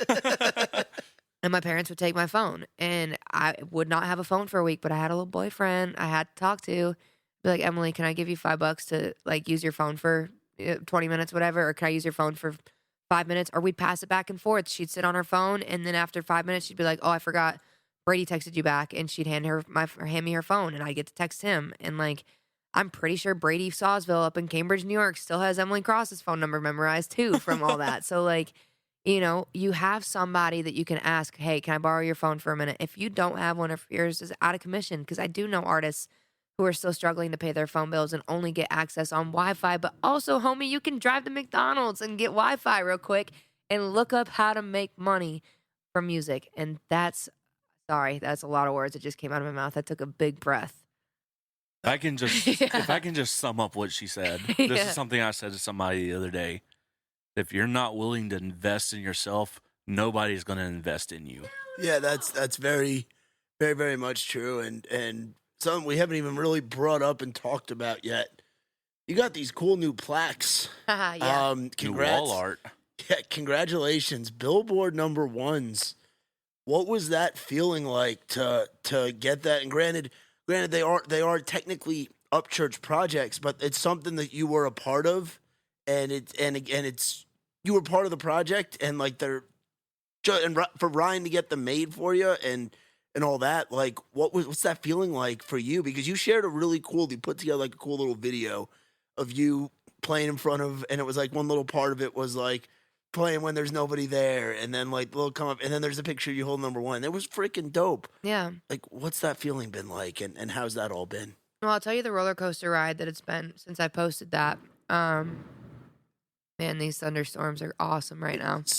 My dog is probably going crazy. This is the Outer Bands of a hurricane. This isn't just a southern No, storm. it's not. I looked it up. It's not quite here yet. That's still out in Missouri. Yeah, it's just the pressure system This is coming through. This is a whole nother one coming up from the down east. And it's not hitting Nashville. This is just hitting where we are, and I don't Yeah, want to give really? exactly where you are, but like this is just hitting the south I've already end. said it, but whatever. Yeah, Oh yeah.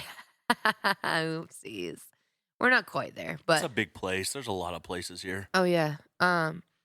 No, it's been a roller coaster since I posted that because first off, I posted it and I got a lot of great. Well, I'm trying to figure out where to start because posting those songs and the success that we've had with them and posting about the #1 in a comment first. Like we knew Cowboy had gone #1 on Billboard a long time ago, and we knew that Step On It had come out. And originally too, we had our wires crossed and thought it was a different type of accolade, but we got it all straightened out. But we posted, I posted, like, I'm super grateful to have this opportunity, but it was in a comment. People didn't see anything physical or tangible. They didn't really believe me, but I think people just like me, so they're like, I see you eyeballing that pizza and that cheese that I pulled off of my pizza. Go ahead. No, go ahead. I'm not eating it. No shit, you're not gonna eat. You took it off the pizza. I did. But they couldn't see anything tangible, so they're just like, yeah, whatever. Because I feel like, and I don't just feel like, he is. Upchurch is still a conspiracy in Nashville. People still don't believe that he has an old car collection. Well, what was the thing that we said last week, a couple weeks ago? I can't remember exactly what vein about Upchurch being like the boogeyman. Yeah. Like he's just like or Santa Claus, whichever way you want to put it. But Ho, ho, ho, ho, ho. But I don't think people really believed it at first, and then now I've got something tangible, something I can physically hold and post a photo of. And as soon as I got it, I called Carly and I was like, "Yo, can you drive down to the apartment? I've got this really awesome view behind my apartment." So I was like, "Can you just drive down and take these photos of me? I'll pay you to do it. Like just come down and take these real quick. I'll pay you for your gas money, whatever." And she came down and I posted it immediately. And initially, the first wave within the first couple hours was awesome. Congratulations. So proud of you. Didn't think you really had it in you, whatever. Then we got a little a little tiff. Somebody tried to claim it was a conspiracy or whatever because they're a crazy Upchurch conspiracy theorist who's like, Upchurch is a part of the Illuminati, blah, blah, blah. What? Oh, yeah. Oh, there's what? Hey, wait a second. There's this whole thing about Upchurch being in the Illuminati. We got to talk about this. Wait, but let me finish this part first because these questions is are preposterous. Oh, it's a whole thing. And then, but then they see that I've got something tangible, and that was great. But now on the backside of it, people still kind of, the question was, what was that roller coaster, right? What was that roller coaster like? And now, or what was that feeling like? And it was great. It was great. And now I'm getting the comments from other people in Nashville, or mostly people from Nashville being like, well, it's Ryan's, it's Ryan's project. It's his, you wouldn't have gotten that if it wasn't for Ryan. Why don't you go do that on your own? And now here's where the double standard comes in, and where it's, part of my language, if there's any kids listening, but this is where it's fucked up, is like, any songwriter in Nashville then doesn't deserve it. Doesn't deserve to have any recognition. Doesn't deserve to have the whatever it is. Like, whatever that argument is with me that, oh, it was Ryan's and why don't you go get one for yourself before you, whatever. Like, if you're going to post about it, make sure it's your own. Okay, well then go tell that to Ray Fulcher, and go tell that to Drew Parker, and go tell that to anybody else in Nashville that's gotten a number one, Clint Daniels, any of them. Like, go tell them that never got one as an artist but got him as a songwriter. Like, that's just wrong. And so, and I love all three of those boys. Yeah, like, they're all great people, but then they should get the same flack, but they don't because they're mainstream. So the reason why I'm getting that is because people are like, and also, those are albums too. Like, those are Luke Combs albums or Jake Owen albums or whoever did Margaritaville's albums. Like, those are pieces. Now, granted, whatever, they're great and I love them all and I'm supportive of them all. But I'm just saying, like, just because the song was on an Upchurch album doesn't mean I didn't deserve it because I was a part of it. And I love how you preface that with, like, even though it was Ryan's project, you still obviously get the piece. So that's what that roller coaster was like. Yeah, you had a feature and you wrote the song, and that was, and this most recent one, Step On It, if you guys have tuned into episode 3 way back, which I highly recommend tuning into just to see the differences, because these are 2 very different episodes that we're doing. Also, just to hear Carly scream from the cat. Yeah, just to hear Carly get terrorized by 2 little cats, our podcats. One was not little at all. But anyway, Step On It was the first song you and Ryan ever wrote together. Right. But we wrote Cowboy the next night. Yeah, but that's the thing, though, is you're a co-writer in addition to being a feature. You're a co-writer that's singing on the song as well. Mm-hmm. How the hell can it not be yours? But real quick, too, I know. let's not get into all the negative and all the bullshit. Fuck those guys that are saying that. Yeah. How the fuck do people think Ryan Upchurch is in the Illuminati? Because Jay-Z is linked to the Illuminati. Jay-Z and Ryan Upchurch, everybody that's had success is linked to the Illuminati now. I will say. The fuck? That's Dude, crazy. It is coming down out there. Sorry, I just see my umbrella outside just like... I'm pretty sure the motion light turned on because of the lightning. Yeah. Yeah. Yeah. No, don't underestimate Ryan Upchurch. Like, you made the comparison to Jay-Z, and I'm not saying that Ryan has as much as Jay-Z, but what I am saying is that Ryan's not that far off. Well, I'm not. Well, what I'm saying is not in terms of like popularity and all that stuff. I'm just saying, like, Ryan's just like it's the simple-minded, like, grown up in the country. Like, how the hell is he gonna get mixed up in an international world conspiracy organization? And how would he be a part of that? Because he's so big on debunking conspiracies. How could he be a part of said conspiracy? I don't know. I've just never cared to go too far into it on the internet, and I've never given. This is new to me. Like, I haven't heard this, and this is this a relatively new thing, or is this been like going 4 or on for a 5 while? years? Yeah, I mean, as long as his music career, because he came out the gate, and I mean that album took off because he had the social media following. Yeah. So like, I just heard your beard scratch in my headphones. That was so funny. Yeah,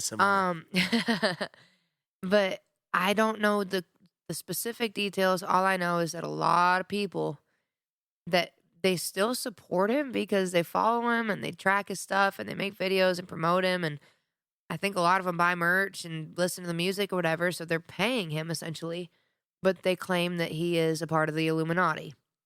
And that's how they explain his success, coming from a single wide trailer with the roof falling in and the floorboard coming out.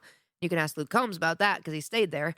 That kind of place to where he's at now with a 300 acres on this beautiful farmhouse way out in the middle of the same town. I mean, right around the corner from the trailer he grew up in. Yeah. And so that's how they explain it. And also there have been things like Ryan does jump into the conspiracy theories. He also, his videographer and tour manager and stuff, Beloose, has an emblem that's a period with an eyeball, or like a pyramid, not period, pyramid with an eyeball on it, like the Illuminati symbol. Yeah. But he just uses that. So it's not anything. Yeah. No, that's interesting though. So for the rest of this year, what do you kind of got set up? I know you were up in Vermont, up in the motherland with your boy Alejandro shooting a video. Mm-hmm. Nice little photo shoot, by the way, too. Been enjoying seeing those pictures. He takes some good pictures. Oh yeah. Well, and there's plenty more to come. I'm trying to keep, like, I only took pictures in 2 outfits in 2 different places, so I'm trying to keep like one outfit all the same and save some for like the fall. So I can still have some content at that point too. But knowing me, I'm just gonna go through all of them in like 2 weeks. But the rest of the year, so this weekend we're going to St. Louis for a veterans benefit for Operation Triage, and basically all the money goes to making injured veterans' lives easier. And I don't have like all the specifics right in front of me, but they do help with like different costs and expenses and stuff like that that people have to go through, but this is specifically geared toward disabled veterans. So it's going to be really cool.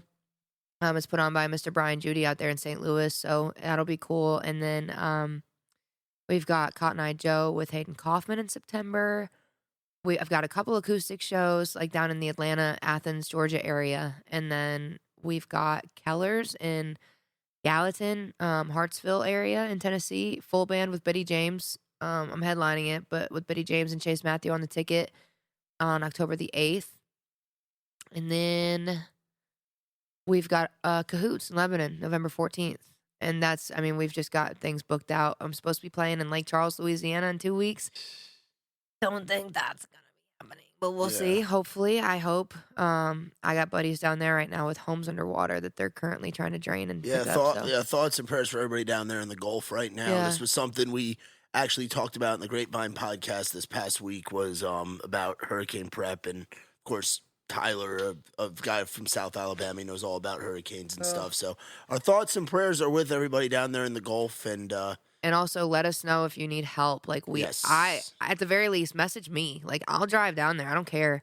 I've done it before. Like just let me know. I'll come down as close as I can get and try to bring somebody with a truck they can get through and or a John boat and we'll go to work. So at the very least, let me know. Hell yeah. Well, this was a lot of fun, Carly. Oh yeah. Part 2? This was great. 2. I can't wait for what the hell is going to happen. This is our part first 3. part 2. Yeah, you're our first recurring guest. I should get a plaque for that. We'll give you one. We'll make it extra cheesy, deep dish with pepperoni. I think I could go find one somewhere that I know of. Dude, honestly, that pizza really did hit the spot, though. That was great. It wasn't bad. You did good, Boodro. I didn't hate it. I'm one slice away from finishing mine. Oh, we already finished ours over here. Yeah, but that's 2 people. I know. I'm 1. I usually eat the whole thing. But no, where can people go to follow you and stuff if they aren't following you already? Yeah, so Instagram, Venmo, and Cash App are all Rogers Carly.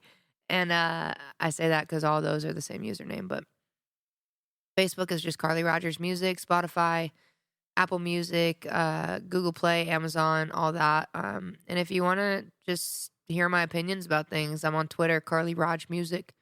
It used to be Rogers Carly, but I got locked out of it and I can't figure the password out. So Carly Rog Music now. And yeah. Boodro, another great episode. First recurring guest. That was awesome. Yeah, it was. It's always great to have Carly in here. Oh, dude, she's the best. She's freaking family. And real quick, in case you missed Carly with the ad read earlier, want to tell you all a quick shout out to our friends over at Whaletail Media as well. Our buddy Wales, he's putting together these cool graphics for us. We're getting ready to launch a cool little video acoustic music session kind of video series with our buddy Wales and the folks at Whaletail Media. And if you ever need anything, weddings, photos, whatever, it's whaletail.com. You guys can look them up. And also big shout out to our friends over at Trailside CBD Emporium. Our boy Andrew and his team will meet all your CBD and hemp needs, from oils and gummies to cartridges and flour. They have you covered. Check them out at trailsidecbd.com and use the promo code ITR at checkout. 20% off your purchase. Follow them on Insta and Facebook as well. Trailside CBD Emporium. Thank you guys for listening to another episode of In the Round Podcast. You guys make sure you subscribe, review, rate. Check out Carly, all of her stuff. You all have been listening to the In the Round Podcast.